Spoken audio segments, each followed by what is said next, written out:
महिला ने भाई पर लगाया बेटे को अगवा करने का आरोप, कलेक्टर से लगाई न्याय की गुहार।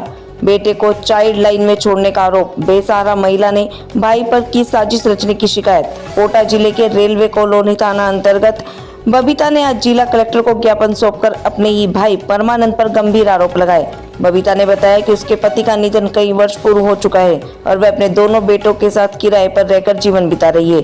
बबीता ने आरोप लगाया कि उसके भाई ने संपत्ति विवाद के चलते उसे घर से निकाल दिया और अब वह लगातार उसे मानसिक रूप से प्रताड़ित कर रहा है। बबीता के अनुसार 1 मई की सुबह उसने अपने 15 साल के मंदबुद्धि बेटे को पानी भरने के लिए पास के वाटर कूलर पर भेजा था, लेकिन वह काफी देर तक नहीं लौटा। तलाश करने पर एक दोस्त ने बताया कि कोई अजनबी उसे मोटरसाइकिल पर बिठाकर ले गया। थाने में रिपोर्ट दर्ज करवाने गई तो पुलिस ने मामला दर्ज नहीं किया। दोपहर करीब 3 बजे बबीता को चाइल्ड लाइन हेल्पलाइन से फोन आया, जहां बताया गया कि उसका बेटा श्रीनाथपुरम स्थित बाल संरक्षण केंद्र में लाया गया है। बबीता ने दावा किया है कि उसका भाई परमानंद ही बेटे को वहां छोड़कर आया है और बाल संरक्षण केंद्र के अधिकारियों ने बताया कि उसका भाई परमानंद उसको वहां छोड़कर आया है, जबकि उसने कोई कानूनी अधिकार नहीं था। महिला ने कहा कि वे अकेली, बेसहारा और आर्थिक रूप से कमजोर है। उसने सवाल उठाया कि जब वे जिंदा और सक्षम है तो फिर चाइल्ड हेल्पलाइन ने उसका बच्चा उसे क्यों नहीं सौंपा। बबीता ने जिला कलेक्टर से अपील की है कि उसका बेटा वापस दिलवाया जाए और भाई पर कड़ी कार्रवाई की जाए। मेरा नाम बबीता है।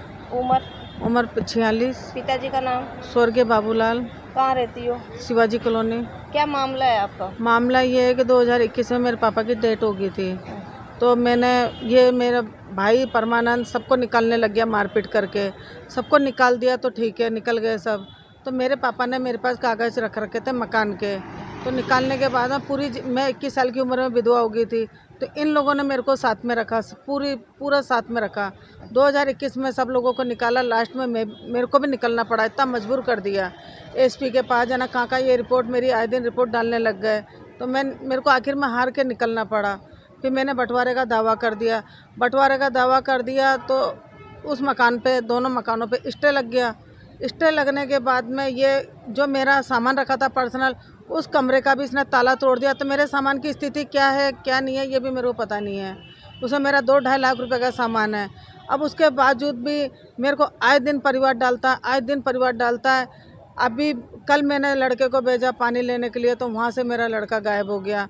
तो मैं 3 घंटे लग गए मेरे को ढूंढते। तो 2 बच्चे बोले कि आंटी जी आपका बच्चा तो एक चोटी वाला आदमी मोटरसाइकिल पे बिठा के लेके गया है। तो मेरे को कुछ नहीं दिखा। मैं थाने गई तो थाने वाले बोलते हैं कि आप है ना, आपके बच्चे को क्यों मारती हो। मैंने कि वो मन बुद्धि है, कुछ उल्टी सीधी हरकत करता है तो मैं पिटाई भी लगाती हूँ।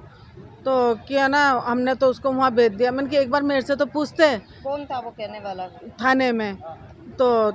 तो मैंने कि मेरे से तो पूछते कि उसका मामा आया था और चाइनीज़ वाले वो अनाथ आश्रम वाले आए थे, वो लोग लेके गए। और 16 तारीख से कार्रवाई चल रही है इस बात की।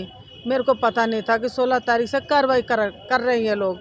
अब मेरा लड़के का कल से कोई पता नहीं, दोनों टाइम की दवा चल रही है, उसके दौरे भी आते हैं। इसका जिम्मेदार कौन है? आपके बच्चे को तो अनाथ आश्रम लेके गए, आपने वहाँ पे पता किया कि मेरे पास फ़ोन आया कि आपका बच्चा यहाँ पे है, आप यहाँ से बच्चे को ले जाओ। तो क्यों नहीं लाया आप? तो मैं अब यहाँ से जाऊँगी, फिर वो यूँ कह रहा है कि तू अनाथ आश्रम से निकाल लाएगी तो तेरे संग, तो फिर बताऊँगा मैं क्या क्या करता हूँ तेरे साथ। मेरे पास तो पैसा है 15 करोड़, तेरे पास क्या है? तेरे पास कुछ नहीं। तू मेरे से या तो केस को वापस कर, या तू। आपका किस चीज़ का केस चल रहा है? बंटवारे का। उस मेन मुद्दा मेरा प्रॉपर्टी को लेके लड़ाई है और कोई लड़ाई नहीं है।